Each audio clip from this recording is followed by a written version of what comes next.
Bonjour à tous, bienvenue aux nouveaux, bienvenue aux anciens. Alors j'ai une nouvelle question qui m'a été inspirée par Martine. Donc merci beaucoup Martine pour ton inspiration. Je vais essayer de répondre avec mon profil runner. Donc la question c'est pourquoi est-ce que le chaser est dans le contrôle? Comment le runner finalement perçoit ce contrôle? Et pourquoi du coup le runner fuit le chaser quand il est dans le contrôle? Donc d'abord, je vais essayer de vous expliquer très clairement qu'est-ce que ça veut dire pour un runner le contrôle, qu'est-ce qu'il entend par ce terme, comment il voit ce contrôle. Puis ensuite, je vous donnerai mon analyse de pourquoi le chaser fait ça avec cette logique toujours de runner. À noter bien sûr que c'est une logique de runner et que c'est pas la vérité. Un chaser fonctionne différemment et pense des choses sur lui-même qui sont différentes. Mais là, j'essaie vraiment de vous donner des informations sur comment peut penser un runner si vous n'avez pas la possibilité de parler avec votre runner, ou si vous êtes runner vous-même, ça peut vous aider. Et pour les chasers, ça vous permet d'avoir un autre regard et de peut-être mieux comprendre pourquoi votre chaser vous fuit, pourquoi votre runner vous fuit, pardon, pourquoi parfois vous faites des choses et le runner se referme sur lui-même. En général, c'est parce qu'il y a du contrôle. Donc, ce qu'un runner perçoit comme du contrôle, c'est par exemple quand le chaser cherche à maintenir le lien, la connexion, le contact, ça peut être le contact visuel, le contact par SMS, le contact physique avec le runner. Il essaye vraiment de maintenir ce contact de façon impulsive et en perdant vraiment la notion de ce qui est normal par rapport à ce qui est en excès. C'est-à-dire que le chaser, il perd un petit peu son sang-froid. Il commence à vraiment insister lourdement pour maintenir le lien, la connexion, parfois même la communication, sans se rendre compte qu'il est en train de vraiment exagérer. Donc ça, c'est perçu comme du contrôle.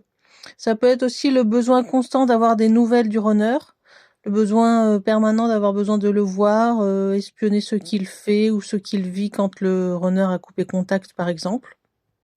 Ça peut être aussi essayer de convaincre, d'expliquer en insistant lourdement auprès du runner pour qu'il accepte la vision du chaser. Le contrôle vu par un runner, ça peut être aussi surveiller les faits et gestes du runner. Donc ça, c'est dans le cadre de chasers qui peuvent être très jaloux, qui peuvent partir vraiment dans la violence avec une sorte d'autorité assez ferme. Le contrôle, c'est aussi la difficulté à se détendre pour le chaser. Il va s'exprimer, mais ça va pas être naturel. Il va pas réussir à se laisser aller à ses émotions. Et il va parler de manière un petit peu mécanique, calculée, stratégique, pour exercer un contrôle sur le runner. On observe aussi en tant que runner que quand le chaser il a peur de l'abandon, c'est-à-dire qu'il a la croyance que le runner va partir ou va l'abandonner, souvent le chaser commence à être stressé, puis ça s'amplifie, puis après il va commencer à essayer de contrôler la relation parce qu'il est persuadé qu'on va l'abandonner. Donc ça peut être par exemple qu'il va commencer à dire des choses comme oui, pourquoi tu m'as pas répondu, pourquoi tu réponds pas assez vite. Il va surveiller le temps que met le runner à répondre, ça c'est très courant. Un chaser qui va dire oui, je comprends pas, il a mis plus d'une semaine à me répondre ou plus d'un jour à me répondre et voilà, il est très stressé par le temps comme ça parce que justement il a peur d'être abandonné et du coup il va commencer à changer son comportement qui va être perçu comme du contrôle. Ce qui est aussi perçu comme du contrôle, ça va être quand le chaser, il a peur du silence. C'est-à-dire que le runner ne donne pas de nouvelles, il est silencieux, ou même dans la discussion en face à face, le runner va être silencieux, ça va déclencher des peurs chez le chaser, et il va commencer à se comporter différemment avec le runner, parfois à mettre un petit peu de pression, parce qu'en fait, il a très peur du silence, et il va même éviter les moments de silence. Donc on peut dire que le chaser, il essaye de communiquer presque par la force de manière automatique. S'il y a un silence, il va chercher vraiment à combler ce silence. Et tout ça, ça peut être perçu par un runner comme du contrôle. De manière générale, on peut dire c'est simplement forcer le runner sans lui demander vraiment son besoin. Ça, c'est vraiment perçu comme du contrôle. Ou encore le non-respect des limites du runner. Un runner qui pose des limites, mais le chaser, il cherche un petit peu à s'imposer, il insiste. Donc ça aussi, c'est perçu comme du contrôle. Et de manière générale, on va dire, c'est quand le chaser, vraiment, il est stressé, il perd son sang-froid et il commence à changer son comportement qu'il avait à la base. À ce moment-là, en général, le runner, il va percevoir du contrôle et on va voir maintenant pourquoi le chaser cherche à contrôler. Encore une fois, c'est une vision de runner. Mais la plupart des runners, on pense comme ça. En fait, on essaie de réfléchir, on se dit pourquoi il fait ça en fait? Quel est l'intérêt? Pourquoi le chaser cherche à nous contrôler comme ça? Et voilà comment on l'interprète. Donc déjà, moi, ce que j'ai interprété, c'est le chaser, il fait ça parce qu'en fait, il a été habitué peut-être depuis l'enfance. Depuis l'enfance, il est habitué comme ça à contrôler. Et donc, c'est un réflexe, il ne s'en rend même pas compte. C'est quelque chose qu'il fait peut-être naturellement quand il est dans les peurs. Et il n'a pas pris l'habitude d'aller regarder l'impact que ça peut avoir sur l'autre. Et avec le runner, ça s'amplifie beaucoup aussi. C'est très intense. Il n'a jamais vécu ce besoin de contrôle aussi extrême. Donc peut-être qu'il n'a pas l'habitude d'aller s'observer et de se remettre en question par rapport à ça. Il a tendance à s'imposer dans la relation. Il contrôle aussi parce que forcément il a peur de l'abandon, on en a parlé tout à l'heure, donc à chaque fois qu'il a peur de l'abandon, il n'a pas trop le choix, le chaser il est obligé de contrôler parce qu'il veut essayer de garder la relation pour éviter justement l'abandon. Donc on va dire il n'a pas trop d'autres options que de contrôler s'il ne maîtrise pas sa peur de l'abandon. Il a peur aussi finalement, on peut dire, de perdre le contrôle, hein. Il a une difficulté à s'adapter à la liberté du runner, à des moments où il est dans la peur en tout cas. Et je pense aussi que le chaser, il cherche des fois à se donner l'illusion que le lien, il existe toujours, même quand ce lien n'est pas la réalité. Donc il y a des moments où le runner, il va vouloir vraiment couper le lien et le chaser ne l'accepte pas, donc il va forcer un peu les choses. On peut dire qu'il est dans un déni de réalité, c'est-à-dire qu'il veut pas accepter la réalité et donc il va essayer de forcer les choses pour que ça aille dans son sens. Et là, il est vraiment dans la peur en général. Le but sur le fond, c'est de garder le pouvoir dans la relation. Et je pense que ça vient de son ego qui n'est pas maîtrisé dans ces moments. Et il y a certainement une part d'auto-sabotage, c'est-à-dire que quelque part inconsciemment, le chaser, il a peur de vivre le bonheur, donc il va saboter en faisant fuir finalement le runner. De manière générale, le chaser contrôle parce qu'il veut forcer le lien, il veut forcer l'amour, il veut forcer quelque chose sans avoir conscience de l'impact de ce qu'il va faire finalement. Et sans mesurer aussi les conséquences de ses actes sur un runner, parce qu'il peut très bien faire ça sur un chaser, ça peut peut-être marcher, mais sur un runner, on est très très sensible au contrôle et c'est les moindres signes de contrôle, ça peut vraiment nous faire fuir. J'en viens à mon dernier point. Que ressent le runner du coup face à ce contrôle? Parce qu'il faut bien comprendre que le runner, il va avoir un ressenti, même si le chaser interprète à sa façon, même si c'est pas forcément vrai. En tout cas, il y a un ressenti qui ressort chez les runners qui subissent finalement ce contrôle. Ça va être un sentiment d'être dans la pression. Les runners, on a vraiment cette impression qu'on nous met la pression constante. Ça fait peur. Ça stresse et en fait on n'a pas envie de rester dans la relation parce que c'est vraiment repoussant quoi, quelque part c'est pas ce qu'on a envie de vivre dans une relation, donc ça va automatiquement nous fermer et on va avoir tendance à fuir.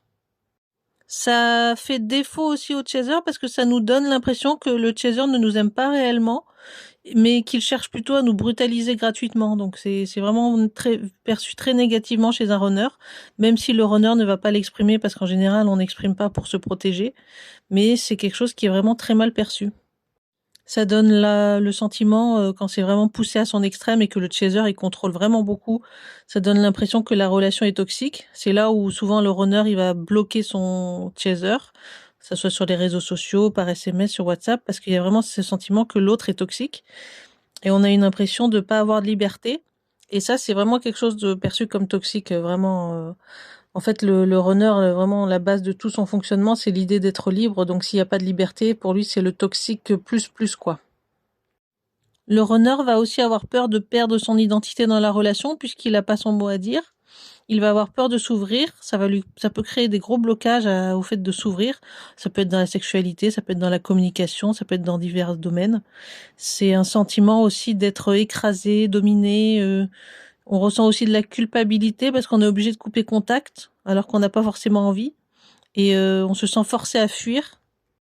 Donc c'est vraiment pas agréable. De manière générale, ce qu'on ressent face à un chaser qui est dans le contrôle, c'est vraiment pas agréable, c'est repoussant, ça peut être décourageant, répugnant, je sais pas comment dire, mais il peut y avoir que du dégoût aussi, du dégoût envers le chaser parce que on se sent vraiment manipulé, utilisé, ou on a l'impression qu'on nous force la main.